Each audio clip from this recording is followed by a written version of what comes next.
Dear students, आज हम एक न्यू टॉपिक के साथ में अपनी क्लास को शुरू करने जा रहे हैं। बहुत इम्पोर्टेंट टॉपिक है। हर एग्ज़ाम में इस टॉपिक के ऊपर क्वेश्चन पूछा जाता है। Division of sectors as organised and unorganised sectors. Organise और अनऑर्गेनाइज्ड सेक्टर्स में क्या डिफरेंस है वो हम आज के चैप्टर में पढ़ेंगे। तो चलते हैं, पढ़ते हैं। Division of sectors as organised and unorganised. संगठित और असंगठित के रूप में सेक्टर्स का डिविजन्स यानी उसका विभाजन हम किस प्रकार कर सकते हैं। ऑर्गेनाइज सेक्टर्स और अनऑर्गेनाइज सेक्टर्स का division. Let us examine another way of classifying activities in the economy. हम आर्थिक कार्यों को विभाजित करने के लिए जो अन्य जो वे है उसके ऊपर हम परीक्षण करते हैं, एग्जामिन करते हैं। This looks at the way people are employed. इसे लोगों के एम्प्लॉयड होने के आधार पर हम देखते हैं किस प्रकार वो एम्प्लॉयड है, किस प्रकार वो नियोजित है, उस रूप में हम उनको क्लासिफाई कर सकते हैं। What are their condition of work, उनके वर्क करने की कंडीशंस क्या है, उसके आधार पर हम डिवीजन करेंगे। ऑर्गेनाइज और अनऑर्गेनाइज सेक्टर्स का हम जो है डिवीजन करेंगे कंडीशन ऑफ वर्क के आधार पर। Are there any rules and regulations that are followed as regards their employment? और क्या कोई नियम और विनियम है जिनका उनके रोजगार के संदर्भ में अनुपालन किया जाता है। तो हम रूल्स और रेगुलेशंस को देखेंगे जिनका एम्प्लॉयमेंट में उनको जो है उनका पालन किया जाता है, अनुपालन किया जाता है। तो यहाँ पर दो एग्जाम्पल है, तो दो एग्जाम्पल को हम देख लेते हैं। फर्स्ट जो एग्जाम्पल है वो कांता का है। Kanta works in an office. Kanta एक ऑफिस में काम करती है। She attends her office from 9:30 AM to 5:30 PM। तो वो अपने ऑफिस में 9:30 बजे से 5:30 बजे तक काम करती है। She gets her salary regularly at the end of every month. जब भी मंथ का एंड होता है तो वो सैलरी गेट्स यानी प्राप्त करती है रेगुलरली, उसे नियमित रूप से सैलरी प्राप्त होती है महीने के अंत में। In addition to the salary, salary के अतिरिक्त she also gets provident fund as per the rules laid down by the government. इसके अलावा उसको वेतन के अतिरिक्त सरकारी नियमों के अनुसार प्रोविडेंट फंड भी प्राप्त होता है। प्रोविडेंट फंड एक फंड है जिसमें उसकी सामाजिक सुरक्षा निहित रहती है। She also gets medical and other allowances. इसके अलावा वो मेडिकल और दूसरे भत्ते भी प्राप्त करती है। Kanta does not go to office on Sunday. इसके अलावा कांता संडे को ऑफिस नहीं जाती है। This is a paid holiday, यानी इस हॉलीडे का उसको वेतन प्राप्त होता है। यानी ये पेड हॉलीडे है। संडे की छुट्टी रहती है लेकिन फिर भी संडे का उसको वेतन प्राप्त होता है। व्हेन सी जॉइंड वर्क, जब उसने वर्क को ज्वाइन किया था, she was given an appointment letter stating all the terms and conditions of work.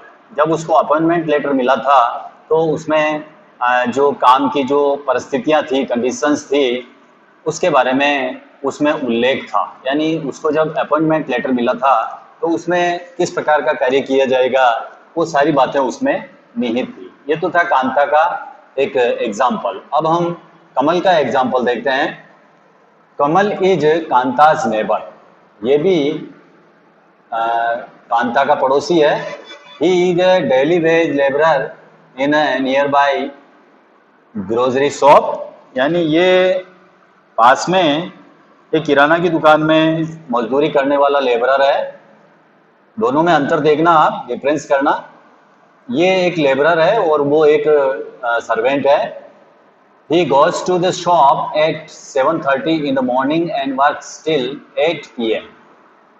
ये अपनी जो शॉप पर जाता है 7:30 बजे सुबह, और 8 बजे तक वो इवनिंग में काम करता रहता है। He gets no other allowances apart from his wages। उसको जो मजदूरी दी जाती है उसके अलावा उसको कोई अलाउंसेस नहीं दिया जाता है। He is not paid for the days he does not work। जिस दिन वो काम नहीं करता है उस दिन का उसको पेमेंट नहीं मिलता है, उसको मजदूरी नहीं दी जाती है। He has therefore no leave or paid holidays। यानी उसको कोई भी सवैतनिक अवकाश प्राप्त नहीं होता है। Nor was he given any formal letter saying that he was being employed in the shop। जब उसको शॉप में रखा गया था तो कोई उसको औपचारिक अपॉइंटमेंट लेटर उसको नहीं दिया गया था। ही कैन बी आस्क, उसको कहा गया था to leave anything by his employer, कि उसके एम्प्लॉयर के द्वारा कभी भी उसको दुकान से निकला जा सकता है, ये उसको कहा गया था। तो एक तो कांता की स्थिति है और एक कमल की स्थिति है। तो यहाँ पर हम डिफरेंस कर सकते हैं, ये ऑर्गेनाइज सेक्टर्स का एग्जाम्पल है और ये अनऑर्गेनाइज सेक्टर्स का एग्जाम्पल है। तो एग्जाम्पल के द्वारा आपको समझाया गया है कि किस प्रकार जो है ऑर्गेनाइज सेक्टर्स में एम्प्लॉय काम करता है और अनऑर्गेनाइज सेक्टर्स में एम्प्लॉय काम करता है। तो अब हम इसको देखते हैं, Kanta works in the organise sector. तो कांता जो है, अभी हमने एग्जाम्पल पढ़ा था, ये कांता ऑर्गेनाइज सेक्टर्स में काम करती है, यानी संगठित क्षेत्र में काम करती है। Organise sectors covers those enterprises और places of work where the terms of employment are regular and therefore। संगठित क्षेत्र में वे उद्यम या कार्यस्थान आते हैं जहां रोजगार की अवधि नियमित होती है।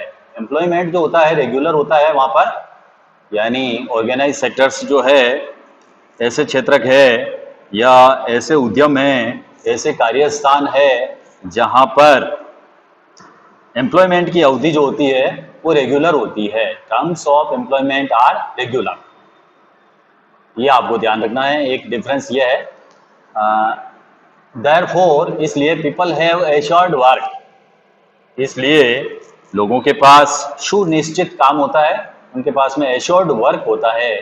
They are registered by the government, वो रजिस्टर्ड होते हैं गवर्नमेंट के द्वारा, वो सरकार के द्वारा पंजीकृत होते हैं।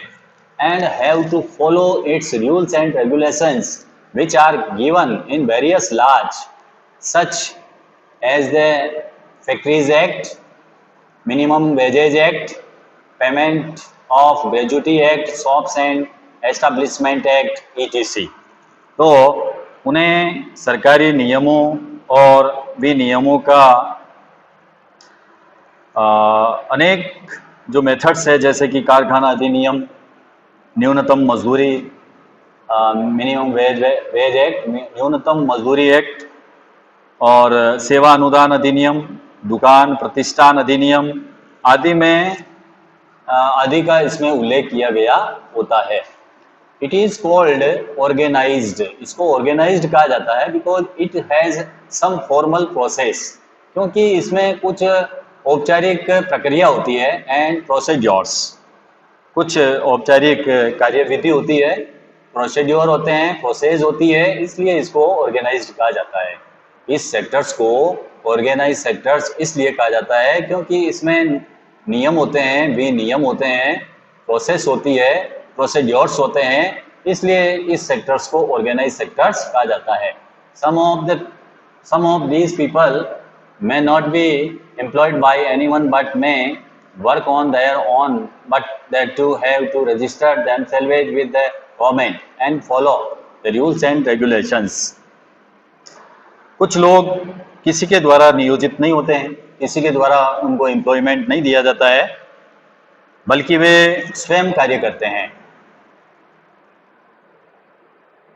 वो जो है देमसेल्वेज, स्वयं के द्वारा रजिस्टर्ड होते हैं और गवर्नमेंट के द्वारा वो रजिस्टर्ड नहीं होते हैं, वो स्वयं कार्य कर सकते हैं, लेकिन वे भी अपने को सरकार के समक्ष जो है पंजीकृत करवाते हैं, रजिस्टर्ड करवाना पड़ता है उनको भी। और जो गवर्नमेंट के जो रूल्स एंड रेगुलेशंस होते हैं उनको उन्हें मानना पड़ता है। यानी कुछ ऐसे लोग हैं जिनको गवर्नमेंट जो है एम्प्लॉयमेंट नहीं देती है, लेकिन उनको जो गवर्नमेंट के रूल्स एंड रेगुलेशंस है उनको उन्हें भी मानना पड़ता है।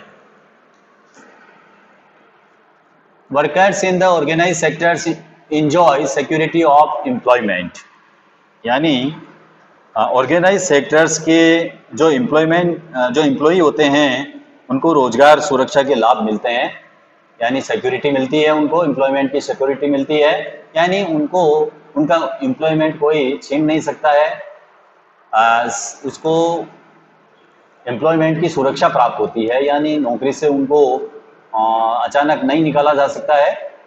They are expected to work only a fixed number of hours, उनसे एक निश्चित समय तक ही काम करने की अपेक्षा रखी जाती है, यानी वो एक निश्चित टाइम पीरियड होता है उसके अंतर्गत ही वो काम करते हैं। जैसे ऑफिस का टाइम 10 से 5 होता है, तो 10 बजे आते हैं, 5 बजे चले जाते हैं, तो उनसे ये एक्सपेक्टेड की जाती है कि वो एक जो फिक्स्ड नंबर ऑफ आवर्स है उसमें ही वो काम करेंगे।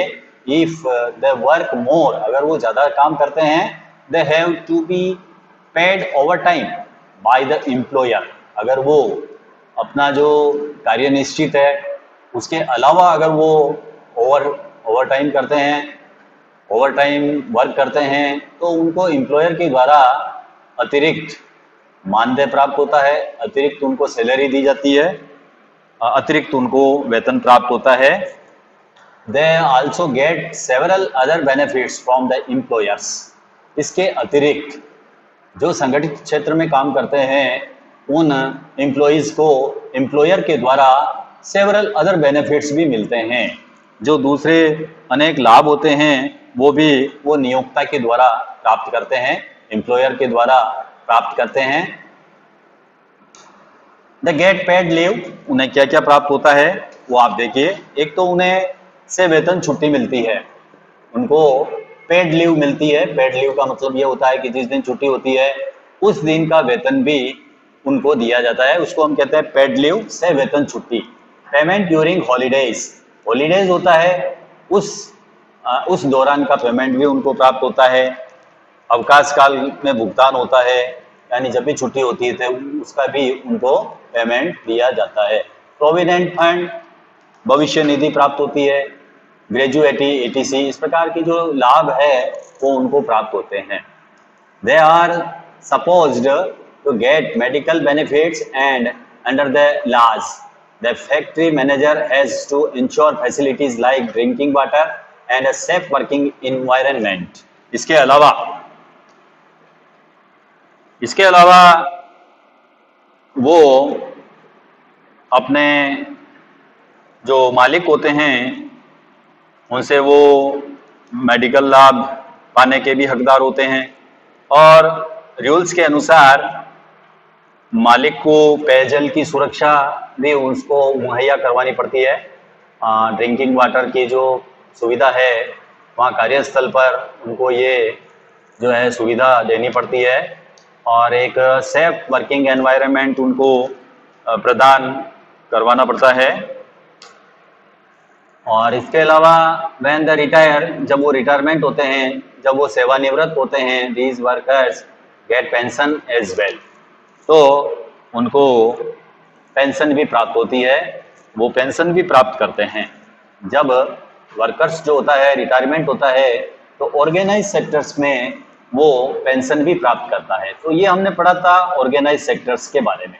अब हम पढ़ते हैं अनऑर्गेनाइज सेक्टर्स, असंगठित क्षेत्र।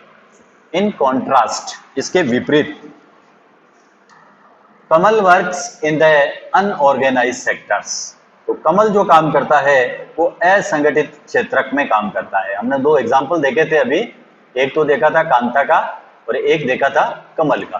कांता ऑर्गेनाइज सेक्टर्स में काम करती है, कमल अनऑर्गेनाइज सेक्टर्स में काम करता है। तो अब हम अनऑर्गेनाइज सेक्टर्स के बारे में पढ़ रहे हैं। तो कमल जो है वो वर्क करता है अनऑर्गेनाइज सेक्टर्स में। अब अनऑर्गेनाइज सेक्टर्स के क्या नियम है, नीति नियम है, वो हम देखते हैं। The unorganized sector is characterized by small and scattered units which are largely outside the control of the government. असंगठित क्षेत्र, छोटी छोटी और बिखरी हुई इकाइयां जो अधिकतर सरकारी नियंत्रण से बाहर होती है। ये गवर्नमेंट कंट्रोल से बाहर की यूनिट्स होती है। अनऑर्गेनाइज सेक्टर्स में जो स्मॉल और स्कैटर्ड यूनिट्स होती है वो गवर्नमेंट के कंट्रोल से आउटसाइड होती है, यानी इनके ऊपर गवर्नमेंट का कोई कंट्रोल नहीं होता है। जबकि ऑर्गेनाइज सेक्टर्स में जो यूनिट्स होती है उनके ऊपर गवर्नमेंट का कंट्रोल होता है। अनऑर्गेनाइज सेक्टर्स में ऐसा कोई कंट्रोल नहीं होता है। There are rules and regulations, यहाँ पर रूल्स और रेगुलेशंस होते हैं, but these are not followed, लेकिन इनको फॉलो नहीं किया जाता है। यहाँ पर भी रूल्स एंड रेगुलेशंस तो होते हैं, लेकिन जैसे ऑर्गेनाइज सेक्टर्स में इनको फॉलो किया जाता है वैसा यहाँ पर उनको फॉलो नहीं किया जाता है। Jobs here are low paid, यानी कम मजदूरी वाले एम्प्लॉयमेंट होते हैं यहाँ पर, एंड ऑफन नॉट रेगुलर, और ये एम्प्लॉयमेंट जो होते हैं रेगुलर नहीं होते हैं, यानी कभी भी वर्कर्स को नौकरी से हटाया जा सकता है, यानी वो रेगुलर रूप से काम नहीं करते हैं। There is no provision for overtime, यहाँ पर ओवर टाइम का कोई प्रोविजन नहीं होता है। यहाँ पर ओवर टाइम का कोई प्रावधान नहीं होता है। इसके अलावा पेड लीव भी नहीं दी जाती है। Holidays leave due to sickness, जब बीमार पड़ जाते हैं तो उसकी लीव नहीं मिलती है। जो हॉलीडेज होता है उसका वेतन नहीं दिया जाता है। इस प्रकार की ये सेवा शर्तें होती है इसमें। एम्प्लॉयमेंट इज नॉट सिक्योर, यहाँ पर जो एम्प्लॉयमेंट होता है वो सिक्योर नहीं होता है, वो सुरक्षित नहीं होता है, यानी कभी भी उनको हटाया जा सकता है। People can be asked to leave without any reason, बिना किसी कारण के उनको काम से हटाया जा सकता है, उनको काम से बाहर किया जा सकता है। When there is less work, जब काम कम होता है, such as during some seasons some people may be asked to leave, जब कुछ मौसम में कुछ सीजन्स में काम कम होता है तो कुछ लोगों को काम से छुट्टी दे दी जाती है, यानी उनको हटा दिया जाता है। जब काम नहीं होता है तो उनको वहाँ नहीं रखा जाता है। A lot also depends on the whims of the employer, और बहुत से लोग जो एम्प्लॉयर है उनकी पसंद के ऊपर निर्भर रहते हैं, whims के ऊपर निर्भर रहते हैं। whims of the एम्प्लॉयर जिसको चाहता है उसको वो नौकरी देता है, और जिसको नहीं चाहता है उसको नौकरी नहीं देता है। ये उसकी whims के ऊपर है। यानी अनऑर्गेनाइज सेक्टर्स में जो वर्कर्स होते हैं वो whims ऑफ द एम्प्लॉयर होते हैं, यानी उसकी इच्छा के ऊपर निर्भर रहते हैं। जिसको वो चाहता है उसी को वो नौकरी पर रखता है। This sector includes large number of people who are employed on their own doing small jobs such as selling on the street और डूइंग रिपेयर वर्क्स। अब इसमें कौन कौन से काम इसमें सम्मिलित है? इस सेक्टर्स में काफ़ी संख्या में लोग अपने छोटे छोटे कामों में, जैसे कि सड़कों पर विक्रय करते हैं, मरम्मत कार्य में लगे हुए होते हैं। Employed their own doing small jobs, उनके स्मॉल जॉब्स होते हैं, या तो वो सेलिंग करते हैं स्ट्रीट के ऊपर, या फिर रिपेयरिंग का वर्क्स करते हैं। इसी प्रकार farmers work on their own and hire labourers as and when they require. इसी प्रकार किसान अपने खेतों में काम करते हैं, जरूरत पड़ने पर मजदूरी पर श्रमिकों को लगाते हैं। तो इस प्रकार ये अनऑर्गेनाइज सेक्टर्स है। तो ऑर्गेनाइज सेक्टर्स और अनऑर्गेनाइज सेक्टर्स में जो है हमने डिफरेंस किया है। हमने अभी ऑर्गेनाइज सेक्टर्स अनऑर्गेनाइज सेक्टर्स में जो डिवीजन किया था, जो डिफरेंस किया था, उसको हम यहाँ पर क्लियर कर लेते हैं। तो ये जो टॉपिक है आपके इम्पोर्टेंट टॉपिक है, एग्ज़ाम में आपके organise sectors and unorganise sectors में आपके डिफरेंस पूछा जाता है। तो इसको हम यहाँ पर क्लियर कर लेते हैं। तो आप देखिए, ऑर्गेनाइज सेक्टर्स, अनऑर्गेनाइज सेक्टर्स। और ऑर्गेनाइज सेक्टर्स में जो रूल्स एंड रेगुलेशंस होते हैं उसको हम पढ़ते हैं। फर्स्ट है इसमें टर्म्स ऑफ एम्प्लॉयमेंट क्लियर। जो एम्प्लॉयमेंट के जो टर्म्स होते हैं वो इसमें क्लियर होते हैं। इसका मतलब ये है कि एम्प्लॉयर को कौन कौन सी फैसिलिटीज़ दी जाएगी उसके बारे में इसमें क्लियर होता है। इसमें अनऑर्गेनाइज सेक्टर्स में terms of employment not clear, यानी इसमें वर्कर्स को क्या क्या बेनिफिट्स प्राप्त होंगे ये क्लियर नहीं होता है। उसको कभी भी जो है जॉब से हटाया जा सकता है। तो इसमें ऐसा कुछ क्लियर नहीं होता है, टर्म्स जो होते हैं इसमें क्लियर नहीं होते हैं। सेकंड है आपके registered under the labour department of the government. Government के द्वारा गवर्नमेंट के द्वारा जो लेबर डिपार्टमेंट होता है उसके अंतर्गत जो ऑर्गेनाइज सेक्टर्स होते हैं वो रजिस्टर्ड होते हैं, पंजीकृत होते हैं। इसके अंतर्गत जो भी जहाँ पर भी जो भी ऑफिस होता है या जो भी कार्यालय होता है वो पंजीकृत होता है, रजिस्टर्ड होता है। बिना रजिस्टर्ड के इसमें कोई भी डिपार्टमेंट काम नहीं कर सकता है। इसमें आपके अनऑर्गेनाइज सेक्टर्स में जो है ऑफिस जो होते हैं या शॉप होती है वो नॉट रजिस्टर्ड होती है, यानी इसमें रजिस्ट्रेशन का काम नहीं होता है। थर्ड है फॉर्मल प्रोसेस एंड प्रोसीड्योर, यानी इसमें फॉर्मल प्रोसेस होती है और प्रोसीड्योर होते हैं। यानी कर्मचारी को जब लिया जाता है तो उसको एम्प्लॉयमेंट लेटर दिया जाता है, उसमें उसको क्या क्या बेनिफिट्स दिए जाएंगे वो उसमें क्लियर होते हैं। इस प्रकार के प्रोसेस और प्रोसीड्यूर जो होते हैं वो इसमें नहीं होते हैं। अनऑर्गेनाइज सेक्टर्स में इस प्रकार के फॉर्मल प्रोसेस एंड प्रोसीड्योर नहीं होते हैं। फोर्थ है एक्सप्लॉइटेशन ऑफ एम्प्लॉयमेंट। यहाँ पर जो एम्प्लॉय काम करता है उसका एक्सप्लॉइटेशन होता है। एक्सप्लॉइटेशन ऑफ एम्प्लॉयमेंट जो होता है यहाँ पर बहुत कम होता है, उसका शोषण नहीं होता है। और इसमें जो एक्सप्लॉइटेशन होता है वर्कर्स का वो मैक्सिमम होता है। यानी यहाँ पर जो वर्कर काम करता है ऑर्गेनाइज सेक्टर्स में, सॉरी अनऑर्गेनाइज सेक्टर्स में, उसका एक्सप्लॉइटेशन ज़्यादा होता है। उसको ज़्यादा काम करना पड़ता है, उसको बेनिफिट्स कम प्राप्त होते हैं।